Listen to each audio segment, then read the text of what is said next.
Okay, guys, so I have finally done two very important things. One, at least I think I've done this, but I'm not sure. I think I've finally gotten my camera to start working again, which is great. I've tested it several times now, and I'm fairly certain I've managed to... I'm going to be looking at the screen a lot instead of the lens because of this, to check.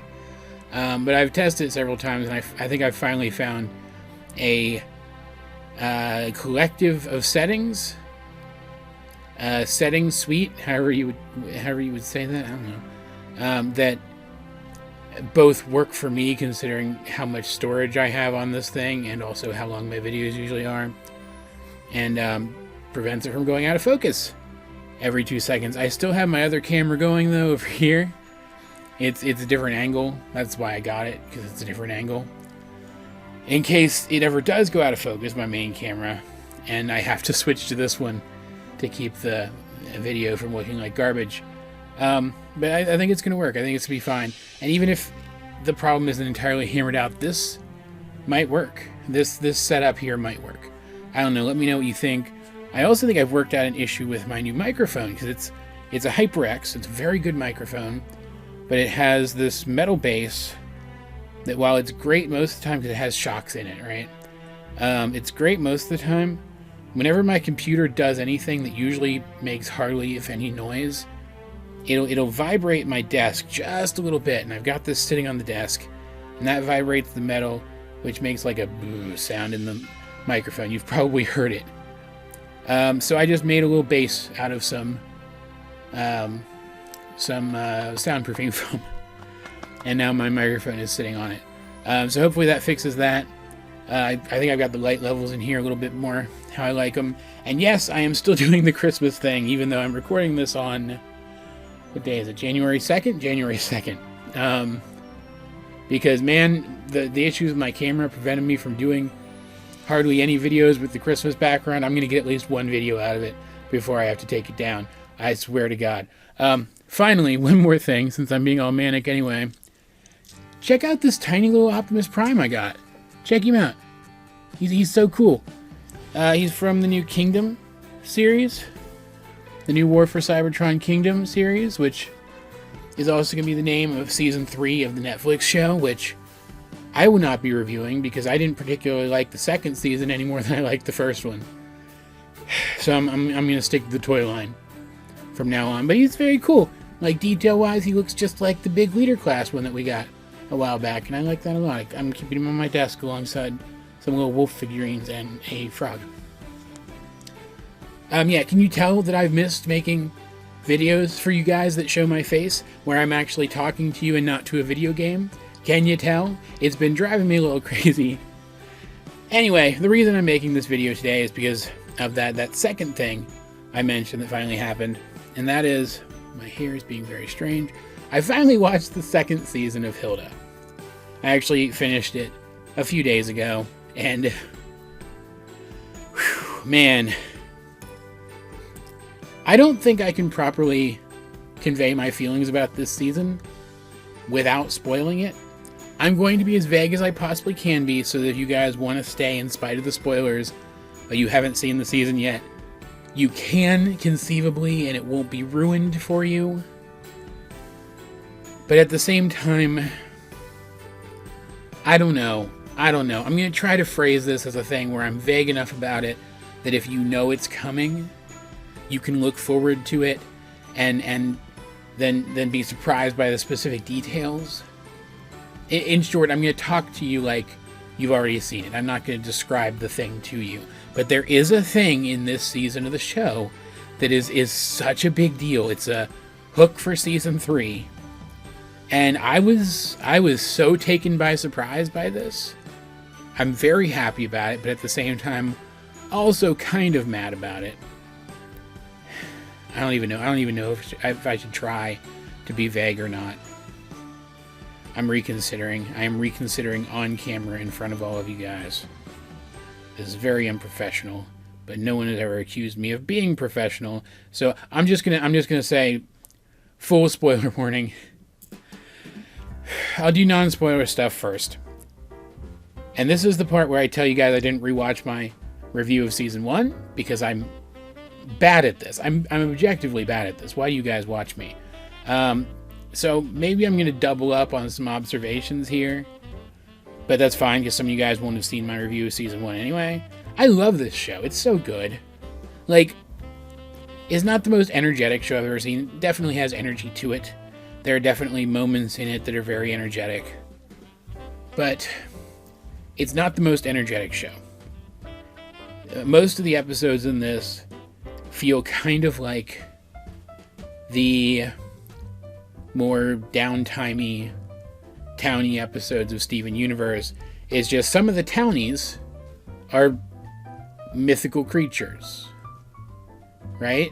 Which, I mean, I guess as of Steven Universe Future, that was also kind of a thing in Steven Universe. But that's kind of the vibe that this show has in terms of its level of manic energy. Like, as I said, there are definitely episodes and there are definitely scenes that break away from that. But for the most part, this is a slice of life show with adventure elements that just happens to take place in a world where all of these mythical fantasy creatures are real and they are part of life in the modern day. And I think that's what's most interesting about it to me. And I do remember I said something along these lines in that review of the first season. I remember when I first watched the first season of this show, that afterwards, the magical, mystical elements, the fantasy elements were so well integrated into the world building of this show. They felt so real and so tangible because they were just so commonplace to these people in this world that the show takes place in, that for a second I felt like if I went outside I might see a magical creature. And I don't remember feeling like that ever as a grown adult person. And while this season didn't hit me as hard in that department, it definitely carried some of that magic with it again. I just think that because I was so accustomed already to the world and the characters that it never really reached that same high again. But returning to this show, returning to the world of this show, felt like welcoming home an old friend. There's just a warmth to this show. It's hard to describe without just telling you to go watch it and then letting you watch it, right? But it's got this hominess to it that I guess is the high that you're chasing when you go watch a slice of life show. I don't watch a lot of like pure slice of life stuff, but I imagine this has to be the appeal, right? I can't imagine that this is a feeling that's uncommon to the genre, right? And I just gotta say, the lore of Trollberg, the main setting of the show, as it was established, mostly episodically in season 1, like there was underlying plot stuff in season 1, but for the most part it was an episodic thing introducing us to this world and giving us a feel for how it works. All of that lore was just so perfectly integrated into this season. Like I say, it felt like welcoming home an old friend. And part of that sensation came from the fact that every time we saw a mythical creature or a plot element from season 1 return this season in new and interesting ways, universally, it felt like the return of that character, the return of that thing, grew naturally from the narrative. Like they were supposed to be there and they were always supposed to be there. It never felt like a writer coming up with an excuse to bring this aspect back. It never felt like the story was contrived to make use of that aspect again. And I think that's some pretty brilliant writing. Now, I will say Hilda is based on a comic. I still have not read any of the comic because I don't want to potentially be spoiled on future storylines, especially not after the hook at the end of this season.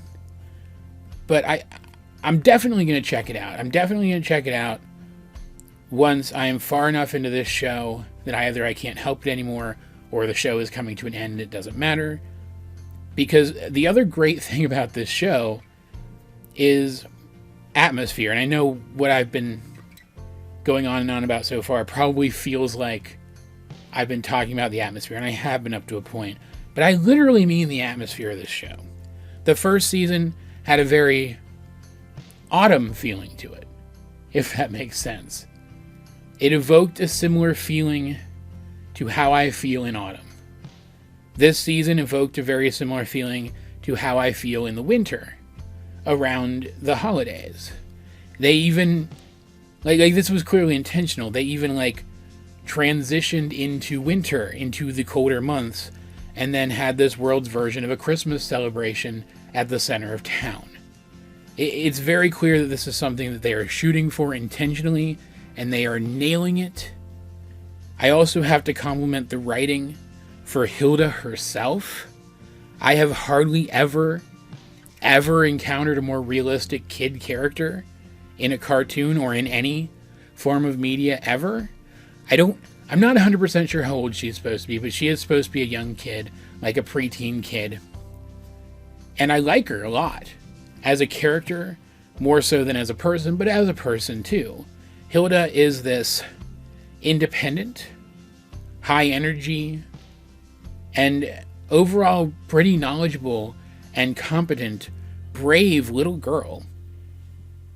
And I understand why this is the case, because when they moved to Trollberg, her mother was concerned with keeping her safe in a new environment, in a new setting. But she's reached a point where she feels like the only way to be herself, to be her independent self, is not to tell her mother what she's doing, what she's getting up to, because she has learned the best ways, in some cases the okayest ways in others, to interact with the various fantasy forces at work in Trollberg and around it, and she goes off to have adventures and oftentimes solve real problems. There is a villain, a human villain. He's not really, I don't think he qualifies, he's not competent enough, but there is technically a human villain this season, and I don't remember his name, and I also don't care because he was a douche and I hated him.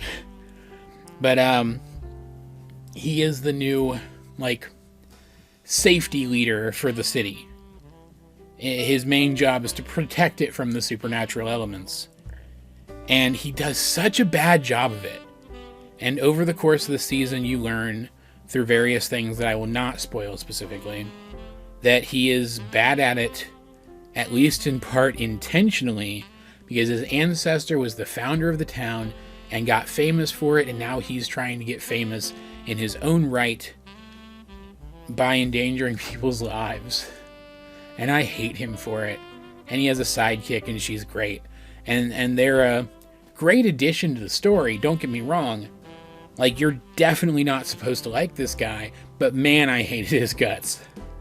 The town is literally surrounded by troll country, and trolls are apparently extremely deadly and dangerous, and I hated this guy more than I ever hated any of the trolls. Ever, and that's actually part of the point of the season, but I'll talk about that in a little more in depth in the spoiler section, I have decided literally just now. And Hilda is aware that this guy is up to something, and she is going out and she is doing something about it whenever she possibly can. And there are other adults around town who work with her, adults who understand why the things that he is doing are a problem. Some of them human, some of them not. And yet she doesn't feel like she can tell her mother what she's doing or what's going on, even though her mother, because of what she does, what her job is, would be poised to actually help out a lot. And I think she would, because throughout the course of this season, she genuinely and desperately wants Hilda to share with her what she's actually getting up to. But Hilda doesn't feel like she can rely on her mother to actually be supportive of what she's getting up to, so she lies to her instead, and it's so infuriating, but it works. It works for the character that Hilda is, and for the character that her mother is right now. Even though we see in the finale of the season that her mother is a lot like her.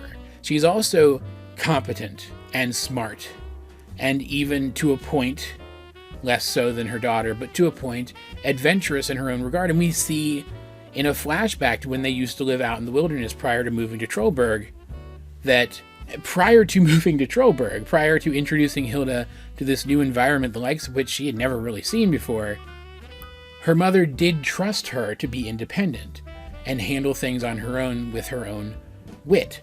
And I think, what's her mother's name? Joanna? Is that right? I think she's reached a point now where she might feel the same way about Hilda. If Hilda would just sit down and say, Mom, here's what I've been up to. Please listen to me. I know what I'm doing, but I need your help, right? And it bugs the crap out of me because I feel like the characters would have had fewer problems all season if this had just happened. And it never did. Hopefully it will next season, and I think it will based on where I think the story is going. But again, that's for the spoiler section. I'm trying to think, do I have anything else to say in the non-spoiler section? Just go watch the show. It's so good. If you like non-stop action or like over-the-top jokey, like witty, bantery kinds of humor, maybe this won't be the show for you. It is much more atmospheric, much more leisurely most of the time anyway. It's a lot of people walking around and looking at things, reacting to things, and then, being actiony here and there as they react to those things. And it's a lot more like wry, chuckly kind of humor most of the time.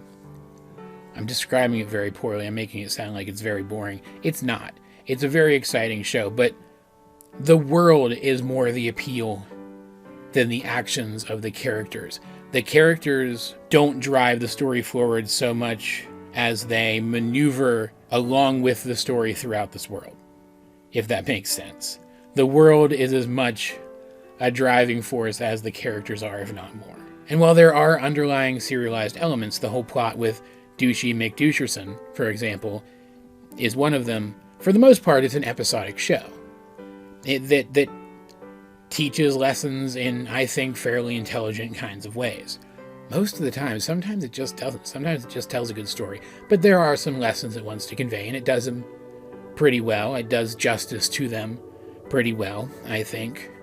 But yeah, it's just a good show.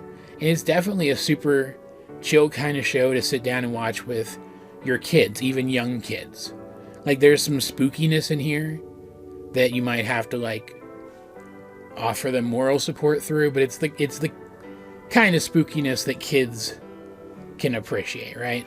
It's all around very, very solid, and I love it a lot. I will say, though, that because it's a more leisurely kind of show, and this is when we're going to slip into spoilers, so take that into account if you want to continue watching the video. Because the show is kind of leisurely like that, I didn't jump on it the moment season 2 came out. I knew I'd watch it, and once I started watching it, I definitely got sucked in and fell right down the rabbit hole, right? But I didn't jump right on it. I felt like I could, and almost like I should, approach it at a leisurely pace. So that's kind of what the show feels like it's going for. That's the kind of vibe the show feels like it's going for. But seeing the finale of this season, and this is the big spoiler, so again, keep that in mind. Seeing how this season ended, as soon as season 3 drops, I'm going to be watching it. Because, and this is what I was alluding to when I said I'd talk more about the underlying plot in the spoiler section. Throughout this whole season, there's this plot line of the trolls are becoming more and more active outside the walls of Trollberg, but it's not like they're trying to get through the walls. It just feels like there's some upheaval going on in their own community, and maybe the stuff that, what's his name, the bad guy, is doing is contributing to that. Maybe he is in some way affecting the way they're doing things. We don't know for sure, but there are definitely more trolls. They're setting up camps and chilling out on the surface when it turns out, and this is confirmed at the end of the season, it turns out they mostly live inside of a mountain. It's weird to see this many of them because usually there literally aren't this many around. And at the end of this season, Hilda and her mother, in a whole sequence of events that helps them come to understand each other better without having to talk things through, but they should still talk things through, I want to be clear about that. They end up inside that mountain and didn't even know that the interior was there, and it's all cool and it's fun, and there are definitely bad trolls, well, at least one bad troll, or maybe two, depending on how you look at it, because he has two heads. There's definitely at least one bad troll who would want to do them harm for little to no reason, but for the most part, the trolls are really chill and reasonable. It seems like, for the most part, the reason that trolls are so dangerous is because it's shocking for them to wake up at night when they turn back to flesh from stone. Because they are trolls, they turn to stone during the daylight. And I kind of got a vibe throughout the entire season that we were supposed to infer this about the trolls. To infer that they aren't as bad as everybody says they are. And as the season came to an end, it seemed like I was right. Because as Hilda and her mother are trying to get out of the mountain, they are taken in overnight by a kind troll, I'm going to say mother, because she had a kid, and I'm assuming it was literally her kid. And also I'm assuming there's a direct parallel between her and her kid and Hilda and her mom, right? But she and her kid take them in overnight, protecting them, housing them, making sure they're warm and fed, showing kindness to them, even though they literally can't understand each other. And also, if you want to get really technical about it, and I really hope they dig into this more next season as well, the humans, all of the humans who live in Trollberg and Trollberg itself are located on the trolls' land. That's their land. It was effectively stolen from them. And yet these are reasonable people who see these two victims of circumstance and help them out. And I thought that was going to lead into next season, Hilda being more receptive to thinking of the trolls sympathetically, and that would feed into the ongoing plotline with them. And then the season threw us the biggest curveball, because after doing a little bit of sympathetic magic with some doll versions of her own kid and Hilda, the mother troll, this is after Hilda and her mom have gotten home safely, I'm not entirely sure what exactly she did, but it looked like what she did was she put Hilda's soul into her kid's body and her kid's soul into Hilda's body. Basically turning her kid into something that was trollish, but more human than troll, and turning Hilda into something that was still humanish, but more troll than human.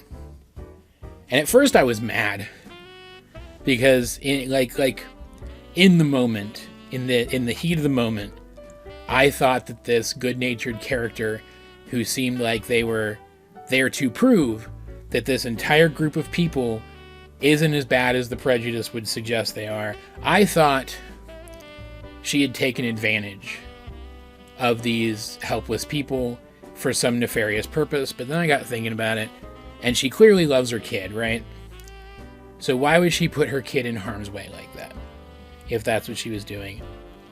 So I calmed down and I really thought about it, and now I think what she did was sort of a Hail Mary pass, a really out there, really risky, I would imagine, attempt to allow a member of humankind to walk a mile in a troll's shoes, metaphorically speaking, so that the two races can come to understand each other better. And if that's the case, then it's really flippin' brilliant. Because not only was it shocking enough that I'm vibrating over here, waiting for season 3 to drop, and it's still going to be a whiles off, so I'm going to be vibrating for a while, which is not entirely a bad thing, but it's annoying in general. But it's also got me thinking. Like, it's not to say that this show has never made me think before, but I've never theorized about it before. I've never felt the need to. The world is so well defined, I didn't feel like I needed to theorize about it. And now here I am, theorizing about this show, and I couldn't be more excited. if you haven't watched season 2 of Hilda, for whatever reason, and you are a fan of animation, especially very lore-driven animation, I cannot insist strongly enough that you go watch it. It's so good. It was... Overall, I think it was less magical and more mundane. Again, because of the whole we've gotten to know these creatures by now thing, than season 1 was. But I think overall it was a better season than season 1. It gave Hilda's friends a little more to do. I haven't mentioned that yet, but it gave Hilda's friends a little more to do. In fact, man, what's the name of her little girlfriend? Oh shoot, I should know this because I love the character so much. Flippin' Frida. Frida gets a really cool storyline this season that doesn't progress a lot. It progresses mostly in the background when it does progress, but it's really exciting, and we get to hang out with some really cool characters because of it, and it really expands the world, and man, am I excited to see where that goes. Just go watch it. If do I want to play this card for Hilda? Yeah, I think I do. If you're ever going to take my endorsement for especially like a Netflix show, like a bingeable Netflix show, cartoon show, take it for this one. It's just really good. I don't know what else to say about it. Do I have any nitpicks about the show at all? I don't. Like, I don't think it's flawless. I think some people might find the more annoying parts of Hilda's personality grating. I could see some people not liking one or the other for friends. I could even see some people thinking that her friends don't really do enough to justify being such a large part of the narrative. I would disagree with you, but I could see those being arguments because they're just like borderline true, I think, maybe. But like, I don't even have any nitpicks about this show. It's not perfect, but it's not nitpickable, and I can nitpick anything, man. There you go. Hilda is possibly not perfect, but it is not nitpickable. Best review, 10 out of 10. Yeah. So, I guess sign-off time? Am I already at sign-off time? I've been recording for 30 minutes, and I'm asking if I'm already at sign-off time. I just feel like there's 1,000 more things I could talk about this show, but I want to leave some surprises for those of you who haven't watched it yet and stayed for the whole review, even though I told you not to. Yeah, try to keep it spoiler-free if you can, or at least, scroll the spoilers down in the comment, right? But what did you guys think of Hilda Season 2? Did you love it as much as I did? I certainly hope you did, because if you're watching my channel, I can't imagine you wouldn't have, right? Let's get a discussion going in the comment section down below, or over on my Discord or my Tumblr. Links to both in the description down below. But either way, this has been AJ22, and I will talk to you guys later.